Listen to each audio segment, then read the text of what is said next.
Hello, welcome you all to next lecture, and today we are going to study the motion of projectile up an inclined plane. एक inclined plane है, इसमें मैंने projectile fire किया, ये inclined plane पे land कर रहा है, तो इसका motion क्या होगा, इसकी range along the plane, इसके coordinates, इसका height, इसका time of flight, all that we want to study today.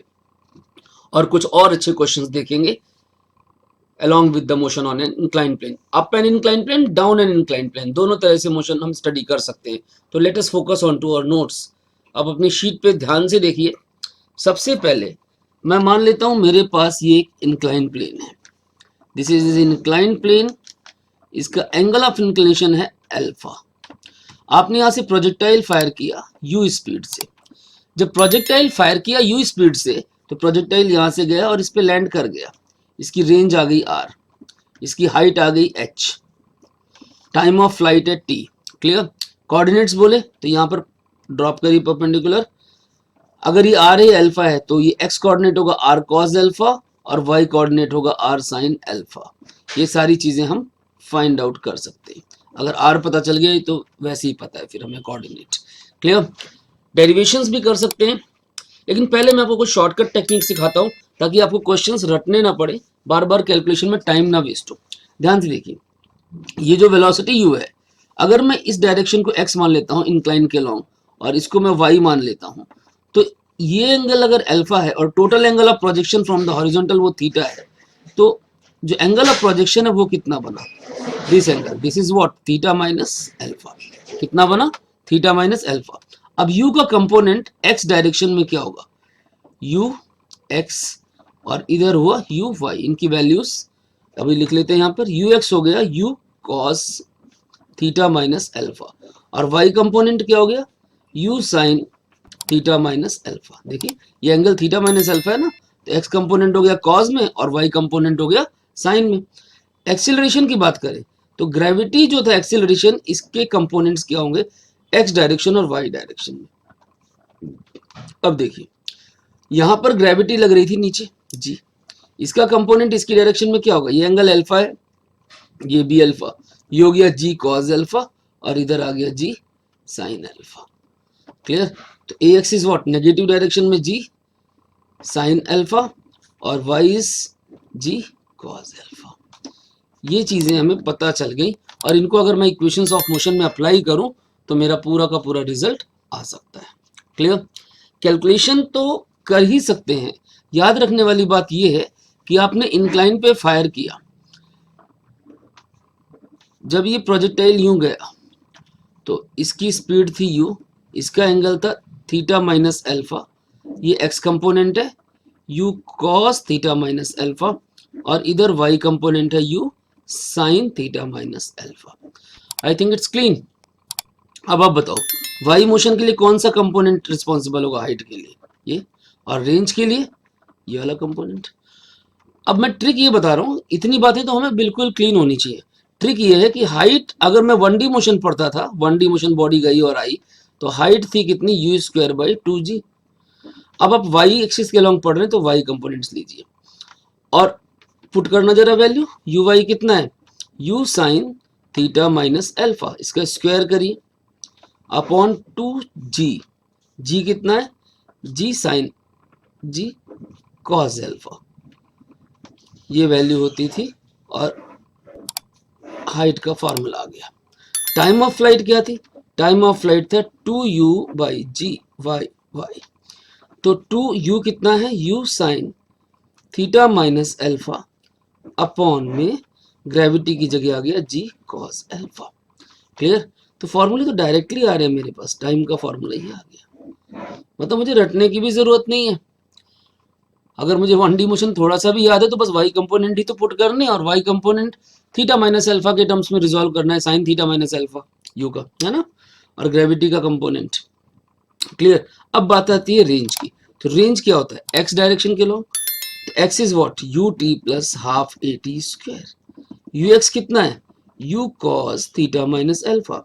Time of flight half ax कितना है, माइनस जी साइन अल्फा और टाइम ऑफ फ्लाइट का होल स्क्वायर. इसको भी हम सॉल्व कर सकते हैं. आई थिंक इट्स क्लीन. कैलकुलेशन करके जो भी डाटा दिया हुआ पुट करिए और आंसर निकाल लीजिए। नोट करिए इस पॉइंट को, अभी तक मेरे हिसाब से यहाँ तक क्लियर होना चाहिए। एक्स आपका रेंज है और अगर आप इसको सॉल्व करें, कैलकुलेशन थोड़ी लंबी होगी, आप फाइनल रिजल्ट याद रखिए, u square by g cos square alpha sine of 2 theta minus alpha और आपके पास माइनस में साइन ऑफ एल्फा। ये आपका रिजल्ट आना चाहिए, ये रेंज का फॉर्मूला आना चाहिए। अब अगर हमें कोई बोले कि what is the maximum possible range and when is the range maximum, तो रेंज मैक्सिमम कब होगी, जब आपके पास ये टर्म साइन अल्फा तो कांस्टेंट है, ध्यान रखिएगा, इसको आप चेंज नहीं कर सकते प्लेन का, ये 2 थीटा माइनस अल्फा आपका कितना हो 90 डिग्री के बराबर, क्योंकि साइन 90 1 होता है। तो for maximum range R max 2 theta minus alpha should be equal to 90 degree, यानी theta should be equal to 90 plus alpha, 90 plus alpha by 2, यानी theta should be 45 degree plus alpha by 2। This is the value maximum range के लिए। और R max होगी क्या, R max होगी क्या भाई, ये 1 हो गया तो क्या बचा आपके पास, ये टर्म बची है ना, तो कितनी हुई आर मैक्स, अगर आप देखिए it will become u square by g 1 plus में साइन अल्फा। कैलकुलेट करके चेक करिए, आपका आंसर यही आएगा। This is the maximum range. मैंने फाइनल रिजल्ट लिखा है, आपको सिर्फ कॉन्सेप्ट याद रखना है, एक्स के अलॉन्ग मोशन लगाना है, साइन ये आपकी रेंज आ गई, sine 2 theta minus alpha minus में साइन अल्फा और u square by g cos square alpha बाहर है ब्रैकेट के। मैक्सिमम रेंज के लिए ये टर्म 1 होनी चाहिए, 1 होनी चाहिए तो आपका थीटा 90 डिग्री होना चाहिए पूरा, theta means 2 theta minus alpha, तो थीटा की वैल्यू आ गई 45 प्लस अल्फा बाई 2। जैसे ही मैं यहाँ पर रखूंगा 45 प्लस अल्फा बाई 2 तो ये टर्म 1 हो गई और इसको आप सॉल्व करिए पूरा, तो आपके पास आएगा u square by g 1 plus में कॉस अल्फा। क्लियर है, समझ में आ रही बात, कैसे आएगा आप चाहें तो मैं सॉल्व करके भी दिखा सकता हूँ, u square by g cos square alpha और अंदर बचा ये 1 minus sine alpha, 1 minus sine alpha है। आप एक काम करिए, यहाँ पर कॉस स्क्वायर अल्फा को आप लिख सकते हैं क्या, देखिए जी कॉस स्क्वायर को लिख सकते हैं 1 माइनस साइन स्क्वायर अल्फा, ऊपर है u square 1 minus sine alpha, a minus b a plus b के फॉर्मूले से स्प्लिट करिए, एक माइनस वाली टर्म कट जाएगा, प्लस वाली टर्म बच जाएगी, तो this is the maximum range. I think it's clean, copy it till this point. अब हमने रिजल्ट तो डायरेक्टली लिख लिए, अब अगर आप मान लो आप चाहते हो कि नहीं मुझे टाइम कैलकुलेट ही करना है, तो आप ये बताइए, ये इंक्लाइन प्लेन था, ये जा रही है, ये एक्स कोऑर्डिनेट लिया था मैंने और ये वाई कोऑर्डिनेट लिया था। जब आपका टाइम टी के बराबर होगा, टाइम ऑफ फ्लाइट के बराबर, तो वाई कंपोनेंट कितना हो जाएगा, 0। At time is equal to time of flight, y coordinate is 0 और वाई कोऑर्डिनेट होना क्या चाहिए, u t plus half a t square, formula तो बेचारा एक सही है। अब आप बताओ यू वाई कितना है, यहाँ पर यू वाई था you sine theta minus alpha और टाइम क्या हो गया, टाइम ऑफ फ्लाइट के बराबर, और ए वाई कितना है, half g a y was g cos alpha और टाइम का स्क्वायर और वाई कोऑर्डिनेट रखा 0, तो इसका मतलब हुआ u sine theta minus alpha is equal to half ji cos alpha t square. अब देखिए ये t और ये टी स्क्वायर कट जाएगा, तो t की वैल्यू क्या आ गई, 2u sign theta minus alpha upon में 2 तो इधर चला गया, अपॉन में बचा क्या, जी कॉस अल्फा, ये तो वही फॉर्मूला आ गया है ना। आप कोऑर्डिनेट के हिसाब से रख लो, कैलकुलेट कर लो, या फिर मैंने बताई थी trick, time period is what 2u by G, तो Y Y what is U Y, U sine theta minus alpha whole square upon में जी कॉस अल्फा, नहीं होल स्क्वायर नहीं यहाँ पर, तो आपका रिलेशन से मैच कर गया टाइम ऑफ फ्लाइट का। क्लियर है। अब अगर कहे for t is equal to, for मान लीजिए हमारे पास वेलोसिटी का y कंपोनेंट 0 होने के लिए टाइम कितना चाहिए, तो पहले तो हमारा t बाई 2 हुआ करता था, यहाँ पर y कंपोनेंट जब 0 होता था, vy 0 होता था, तो टाइम क्या होता था t बाई 2, तो let us check it out, v क्या होता है u plus a t, y component, तो आप बताइए y को 0 रखना है, तो आपके पास uy क्या है, u sine theta minus alpha, और ए वाई क्या है माइनस जी कॉस एल्फा, और टाइम क्या है टी पता करना यही तो G cos alpha into T becomes U sine theta minus alpha. अब देखिए टाइम की वैल्यू आ गई U sine theta minus alpha upon में जी कॉस एल्फा। ये क्या है, ये इसका आधा है, यानी टाइम अभी भी t बाई टू ही लग रहा है ना। y कंपोनेंट के जीरो होने के लिए टाइम अभी भी t बाई टू ही लग रहा है। नोट करिए इन बातों को ध्यान से देखिए। आई थिंक इट्स क्लियर, समझ में आया आपको। कॉपी करिए यहाँ तक, फिर हम आगे बढ़ते हैं। अब हमारे पास एक बात बची क्या, कि अगर हमें हाइट निकालनी, तो हाइट अभी फॉर्मूला मैंने आपको बता दिया था, मैं कैलकुलेशन करके दिखा देता हूँ। हाइट के लिए भी, हाइट के लिए हमें क्या पता है भाई, V square is U square plus 2as। Y component पढ़ रहा हूँ तो A Y U Y V Y. अब at maximum height V Y कितना हो जाएगा 0, और यू वाई क्या है U sine theta minus alpha whole square, और माइनस में 2 A Y is what G cos alpha into Y की जगह आ गया h, तो इसको इधर ले आओ, तो 2g cos alpha into H becomes you square sine square theta minus alpha. अब आप देखिए हाइट क्या आ गई you square sine square theta minus alpha upon में 2g cos एल्फा, और ये तो वही फॉर्मूला हो गया हाइट का जो मैंने बताया था, u square by 2g y Y.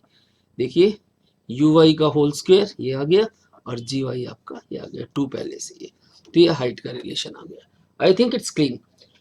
तो डेरिवेशंस भी आपको समझ में आ जानी चाहिए, और कॉन्सेप्ट याद रखने का तो बेटर ही है मेरे हिसाब से, आप याद रखिए उसको। अब आपको क्वेश्चन दिया हुआ है, इट्स वेरी गुड क्वेश्चन, कह रहे for what value of phi, आपको प्रोजेक्टाइल फायर किया है, प्लेन का इंक्लिनेशन 45 डिग्री है, कह रहे for what value of phi will the projectile strike the incline plane horizontal. ये जो प्रोजेक्टाइल यहाँ से आ रहा है, ये इसको स्ट्राइक कर रहा है, तो ये हॉरिजॉन्टल के अलोंग कब स्ट्राइक करेगा, मतलब अगर ये प्रोजेक्टाइल हॉरिजॉन्टली स्ट्राइक कर रहा है तो इसका मतलब इसकी जो फाइनल वेलोसिटी है वो इस हिसाब से आ रही है कि फाइनल लैंडिंग जो है इसकी वो हॉरिजॉन्टल हो रही है, इस तरह। Clear, horizontal. अब जब फाइनल लैंडिंग हॉरिजॉन्टल हो रही है, आप ये देखिए पहले तो 45 दे रखा है, अगर मैं इसको h मानूं तो ये भी मेरा h है, ये बात हमें बिल्कुल क्लियर होनी चाहिए। अब हॉरिजॉन्टल डायरेक्शन में जो वर्टिकल कंपोनेंट ऑफ वेलोसिटी है वो 0 है। इस बार मैं इसको x एक्सिस मान रहा हूँ और इसको मैं y एक्सिस मान रहा हूँ, क्योंकि जब ये हॉरिजॉन्टल की बात करता है तो मतलब आपके पास जो पूरी की पूरी वेलोसिटी है वो u cos ऑफ फाई है ना। आपके पास u वेलोसिटी थी और ये पूरा एंगल कितना था फाई, तो u cos फाई जो हॉरिजॉन्टल कंपोनेंट है वो कांस्टेंट रहेगा, और जो वर्टिकल कंपोनेंट है वो 0 होना चाहिए। अभी एक बात बताइए, अगर मैं हॉरिजॉन्टल मोशन को पढ़ूं तो x क्या होता है uxt प्लस हाफ ए एक्स टी स्क्वायर। अब ध्यान दीजिएगा x एक्सिस मैंने इधर ले रखी है, तो ax तो 0 हो गया, x की वैल्यू कितनी h, और ये कितना u cos phi into time t, ये एक इक्वेशन बनी। अगर मैं वर्टिकल डायरेक्शन में देखूं तो y की वैल्यू कितनी होनी चाहिए, y along वर्टिकल डायरेक्शन, मैं यहाँ लिख देता हूँ along वर्टिकल डायरेक्शन, हमें मालूम है कि जो वेलोसिटी का y कंपोनेंट है vy that is 0। Vertical direction में वेलोसिटी का y कंपोनेंट 0 होना चाहिए, और v कितना होता है u प्लस ए टी, तो y, तो ये 0 हो गया। uy कितना है u sine phi minus g a y की वैल्यू इंटू टी, यहाँ से हमारे पास आ गया u sine phi is equal to g t. एक इक्वेशन ये आ गई भाई, y का वर्टिकल कंपोनेंट 0 है तो मैंने निकाला u sine phi is g t, x component हमने निकाला h की वैल्यू आ गई।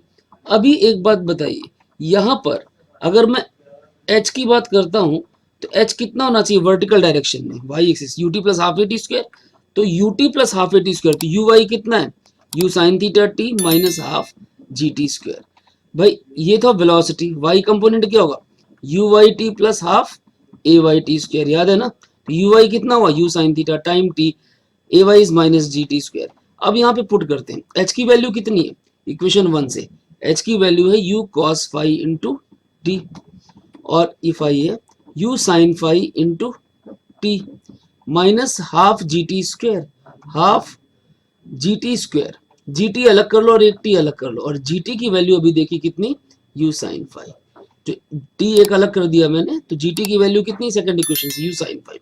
अब आप इसको सॉल्व करके देखिए, इसको सॉल्व करिए, ये कितना आ गया आपका, टी कॉमन आके इधर से कट गया, तो u cos five is equal to u sine five minus half u sine five, half u sine five. अब देखिए फाइव भी कट गया, यहाँ टू एलसीएम लिया, टू इधर ले गए हम, यहाँ से टू हट गया, तो कितना आ गया, two cos five is equal to two sine five minus sine five, यानी साइन फाइव, तो यानी टेन फाइव की वैल्यू कितनी आ गई, two. Clear, for what five will it strike, तो कितना होना चाहिए फाइव, टेन इनवर्स टू, किस लिए, ताकि प्रोजेक्टाइल हॉरिजॉन्टली लैंड करे। कॉन्सेप्ट सिर्फ इतना सा है कि वेलोसिटी का वर्टिकल कंपोनेंट जीरो होगा, क्योंकि आप हॉरिजॉन्टल लैंडिंग दे रहे हैं, वाई कंपोनेंट जीरो होगा, आपने एक्स एक्सिस इधर लिए, वाई इधर लिए, तो ग्रेविटी आपकी नीचे लग रही है, तो एक्सेलरेशन वाई जो है वो ग्रेविटी है, और एक्स के अलोंग कोई एक्सेलरेशन है ही नहीं इस केस में। क्लियर है यहाँ तक, आई थिंक इट्स क्लीन। ध्यान से देखिए, इसको नोट करिए फटाफट, एक बार दोबारा सुन लीजिए, क्योंकि थीटा 45 डिग्री है, ये और ये कोऑर्डिनेट बराबर हैं, आपसे ये रेंज पूछे तो obviously that is h root two, है ना, पाइथागोरस थ्योरम से, अगर पूछता तो, पूछा नहीं है उसने। अब x कंपोनेंट निकाला, y कंपोनेंट निकाला, और vy को जीरो रखा, तीनों इक्वेशंस को सॉल्व किया, 1 2 3 सॉल्व किया अपने, 1 2 और 3 को यूज किया, और आपके पास फाई की वैल्यू आ गई tan inverse 2। I think it's clean. और अगले पार्ट में क्या बोलता है, it should land at right angle, right angle पे लैंड करना है, मतलब ये आपका 90 डिग्री पे लैंड करना है इस तरह, किसके राइट एंगल पे, प्लेन के राइट एंगल पे। तो अब प्लेन से बात कर रहा है, प्लेन से बात कर रहा है, तो अब इस बार मैं एक्स इसको लूंगा और वाई इसको लूंगा। अब यहाँ जगह नहीं है, मैं शीट चेंज करता हूँ, फिर हम आगे बढ़ते हैं। तो देखिए इधर आपने क्या किया, ये आपकी प्रोजेक्टाइल है, it should land vertically, vertically landing vertical होनी चाहिए, इसको मैंने इस बार x माना और इसको y माना, तो ये समझते ही हमें पता चलता है कि ये एंगल अगर 45 डिग्री है और ये फाई था, तो ये जो एंगल ऑफ प्रोजेक्शन बनेगा वो होगा फाई माइनस 45 डिग्री। और इस x के लिए x कंपोनेंट क्या होगा, u cos phi minus 45 degree, और इधर आएगा कितना, u sin phi minus 45 degree, ये वैल्यू आ गई।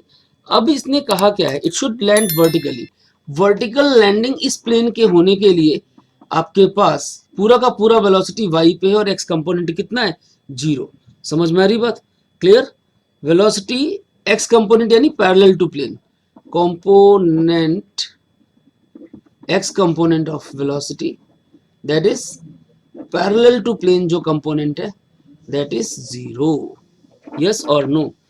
अब आप बताइए, हम परपेंडिकुलर डायरेक्शन में देखते हैं, पहले y डायरेक्शन में, तो y की वैल्यू क्या होगी, u y t plus half a y t square. अब जब ये प्रोजेक्टाइल यहाँ लैंड हुई इस पॉइंट पे, y कितना है, जीरो, और यू वाई कितना होता है, यू साइन फाइव माइनस 45, और A Y this is minus half ji cos alpha. ये कितना, ग्रेविटी आपकी नीचे लग रही है ना, तो ये कंपोनेंट कितना होगा बताइए, ये जी था, ये होगा जी कॉस 45 डिग्री, और इधर वाला होगा जी साइन 45 डिग्री, तो जी कॉस 45 डिग्री, और यहाँ पर यू वाई यू टी, और ये भी टाइम टी का स्क्वायर, तो टाइम इसको हम अगर इधर ले आए दूसरी साइड, तो आगे आपके पास U sine 5 minus 45 degree into T becomes equal to half ji cos 45, यानी G by root two, cos 45 is 1 by root two T square. अब टी स्क्वायर से एक टी कट जाएगा, तो आपके पास टाइम की वैल्यू आ जाएगी, इसको इधर ले जाइए, कितना आया, 2 रूट 2 यू अपॉन जी, और साइन 5 माइनस 45 डिग्री, ये आ गई मेरी टाइम की वैल्यू। अब ये था कब, परपेंडिकुलर टू इंक्लाइन, है ना। अब हम पढ़ते अलोंग इंक्लाइन, अगर हम अलोंग इंक्लाइन प्लेन पढ़ते हैं, अलोंग इंक्लाइंड प्लेन, तो ऐसी कंडीशन में आपके पास अलोंग इंक्लाइन प्लेन जो पैरेलल कंपोनेंट है वो कितना होना चाहिए, जीरो, पैरेलल कंपोनेंट कितना होना चाहिए, जीरो, यानी वेलोसिटी फाइनल x के along should be ux plus A x T. अब बताइए, ये चीज होनी है जीरो, मतलब ux क्या है बोलो, u cos 5 minus 45 degree minus g sin 45 degree into t should be equal to 0, यानी g sin 45 t should be equal to u cos 5 minus 45, v is equal to u plus a t लगाए और values put करी। अब आप देखिए यहाँ पर ये है 1/√2, तो टाइम की वैल्यू कितनी आ गई यहाँ से, अगर आप देखें तो यहाँ पर टाइम की वैल्यू आनी चाहिए यहाँ पर g/√2, तो u cos 5 minus 45 degree upon g into 1/√2, ये वैल्यू हमारी टाइम की आ गई। क्लियर? अगर हम दोनों को कंपेयर कर दें, टाइम तो सेम ही है ना, टाइम सेम है, कंपेयर करते, एक इक्वेशन ये आई थी और दूसरी इक्वेशन ये आई, तो मेरे पास 2√2u/g sin 45 5 minus 45 should be equal to u√2/g और क्या आया cos 5 माइनस 45 डिग्री।